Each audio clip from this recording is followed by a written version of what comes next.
ma panne de Louis. Donc nous sommes entre batterie 4, donc le Gros Bouquet 2, l'école est ici. Là c'est le stade OPT. Et là ça va à Louis. Là. Donc c'est Louis, nous sommes bien dans Louis. Ça c'est une zone où j'ai grandi. J'ai fait mon enfance ici, on allait jouer à l'OPT là-bas. On allait à l'Onjanja, il y a une rivière là qui s'appelle l'Onjanja et tout ça. Donc là, on va rentrer dans le Mapan et on va vous faire découvrir un peu nos petites œuvres ici, dans notre quartier. Et ce sont des œuvres que je fais ici depuis 2008. Au fur et à mesure, à chaque fois, je fais quelque chose depuis les États-Unis. Je garde le contact. Alors, on a de tout ici. Donc là, c'est la première passerelle. C'est la première passerelle que j'avais faite. Donc, tu peux filmer depuis là-bas, tu vois. Et ça, c'est... Voilà, celle-là, je l'ai retouchée encore dernièrement. Voilà. Je pense que c'est normal de faire ce qu'on peut faire pour son quartier. Vous avez remarqué que toutes les maisons ici, ils lèvent le mur. Ouais, bonjour. Voilà, tout ça, ça a été nettoyé par des jeunes Gabonais. On travaille en équipe ici avec les gars des BTP là.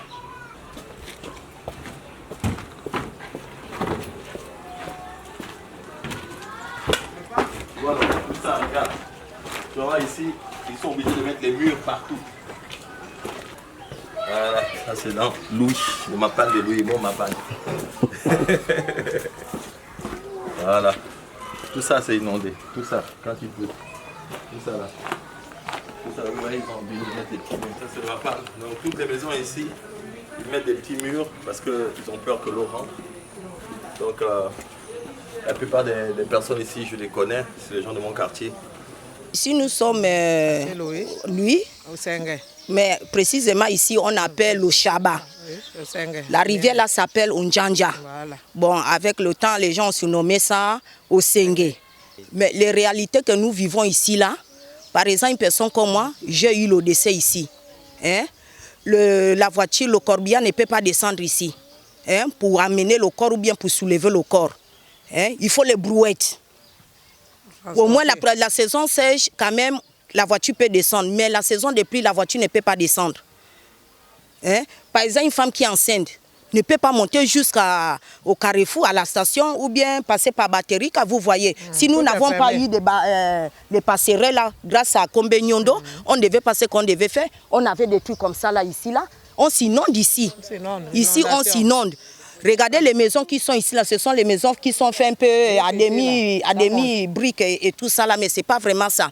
Mais c'est grâce à lui qui a eu pitié de nous, qui a dit que non, vraiment l'autre côté là-bas, il faut que je fasse quelque chose. En faisant quelque chose, c'est là où il nous réalise ça. Mais là, les travaux ne sont pas encore finis parce qu'il est en train d'avancer petit à petit. Et on lui remercie toujours, mais on ne sait pas ce que l'État attend de nous. On veut que l'État vienne même jusqu'au pavé. Au pavé, ça les pavés qu'on veut même jusqu'au pavé. La pompe publique ici, on n'a pas de l'eau. Hein? On nous a mis la pompe publique, mais on n'a jamais eu de l'eau. Le poteau pour avoir le courant ici, là, c'est des problèmes. Moi, je prends le courant jusqu'à batterie 4. J'ai peut-être 100 ou 200 ou 300 mètres de câbles que j'ai acheté. Hein? Mais on n'a pas un poteau ici, là. On n'a rien ici, complètement rien.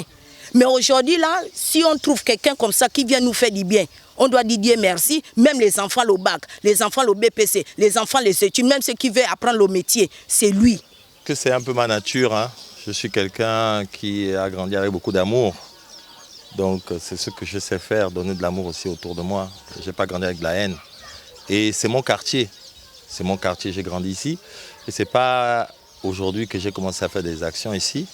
Mais j'ai encore eu plus d'inspiration avec tout.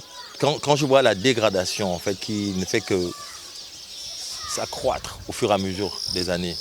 Donc je me suis dit, en connaissant la réalité ici, en étant dans la diaspora, je me suis dit, bon, je suis dans la diaspora, je peux avoir des amis qui ont des ONG, je peux avoir des amis qui ont des organismes et qui aiment bien intervenir dans des situations comme ça, donc avoir des sponsors, avoir des soutiens. Et je me suis dit, ben, je peux venir aider mes compatriotes à avoir un peu plus de sourire. C'est simplement ça, hein. C'est des réalités ici. c'est grave parce qu'on est dans le premier arrondissement. Mais si vous venez ici en saison de pluie, quand ce canal-là n'est pas élargi comme ça et nettoyé et curé et on a fait la fouille et tout, mais toutes ces maisons là, vous voyez juste au niveau des marches d'escalier, toutes ces maisons sont inondées et vous pouvez faire passer une pirogue ici.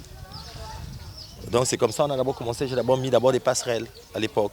Parce que quand on était de l'autre côté à un autre, on ne pouvait pas passer. Mais là je compte mettre des pierres, donc faire venir des camions de pierres. Et puis on va les casser et on va les mettre aux abords du canal avec du ciment. Donc on a trouvé une stratégie pour le faire. Au lieu de bétonner tout ça, ce sera des millions, je ne suis pas les TP. Vous voyez un peu ce que je veux dire. Mais ensemble on peut faire beaucoup de choses. Souvent moi j'ai des amis qui me soutiennent aussi, hein, qui sont dans le secret et qui aiment bien ce que je fais et qui me font confiance parce que quand je commence, je termine ce que je fais. Et je tiens à préciser encore que je ne suis pas candidat.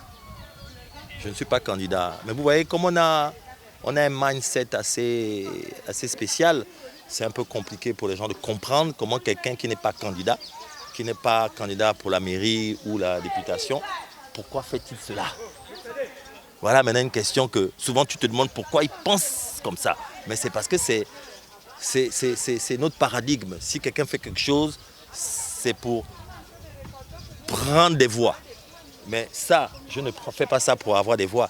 Je fais ça ici simplement pour avoir du sourire dans le visage de mes frères. C'est tout. C'est ça qui me fait plaisir. C'est ça qui me fait plaisir. Moi, j'ai des jeunes, par exemple, comme celui-ci, il est ici. Lui pas vous dire que, est-ce que c'est maintenant que je viens ici? Non. Voilà. Depuis 2008. Voilà. Et maintenant, ces jeunes-là, par exemple, ils savent que je suis de la diaspora, que je suis un activiste et tout ça, etc. Mais il y a des moments où ils te posent des questions, mais oui, grand, vous êtes là-bas, vous parlez, mais sur le terrain, on ne voit rien. Mais face à ça, quand tous les jours, on vient, on te dit, oui, vous êtes là-bas, vous nous faites ça, mais vous ne faites rien ici. Pourquoi on va vous suivre? Vous êtes des faux grands. Donc je n'ai pas envie d'être dans cette mêlée. Moi, à mon niveau, je préfère faire mon combat dans ma logique et maintenant agir. Pour qu'au moins, quand je vais dire, je ne suis pas d'accord dans telle chose, ils vont dire, voilà, ils vont dire, oui, lui, le grand peut parler parce qu'il fait. Vous voyez? Donc, je pense que chacun peut faire à son niveau. On ne peut plus seulement continuer qu'à parler. On parle. On n'est que concentré que sur les problèmes. On connaît les problèmes, maintenant agissons. Je voulais d'abord commencer par t'encourager, te remercier depuis déjà 2008. Et je ne dirais pas que je suis le plus aîné de ma génération, mais je suis l'un des leaders du quartier quand même. Mais en voyant un effort un matin, un bulldozer arriver sans prévenir avec tout ce qui se fait, parce que on dit souvent qu'est-ce que le pays attend quelque chose de nous. Et c'est effectivement ce que notre aîné fait là actuellement, Christian. Ce qu'il a fait, c'est quelque chose de très louable. Parce qu'en saison pluvieuse ici, c'est très compliqué. Il y a des personnes qui flottent dans de l'eau, de l'électricité et tout. Et venant de si loin des États-Unis d'Amérique pour Libreville, et la première pensée qu'il a, c'est d'abord son quartier de naissance. Et faire ça, c'est pas donné. Parce qu'on sait ici, dans le premier arrondissement, même pas loin, même dans lui, qu'on a des ténors, des personnes avec une bonne aisance qui peuvent le faire. Mais rien. Parce que là, par exemple, il a payé des prépa-bac l'année dernière. Et il y a plusieurs choses qu'il est en train de faire dans l'ombre sans pourtant qu'il y ait quelque chose. Mais comme dans le pays, on aime la propagande souvent inutile, mais si c'est la propagande, on va faire sa propagande, c'est sûr. Mais comme on l'a bien dit, on a posé des questions, clairement demandé. Si c'était pour des raisons politiques, il a simplement dit non. Et ça, c'est clair. Nous sommes sur un pont, c'est lui qui l'a fait.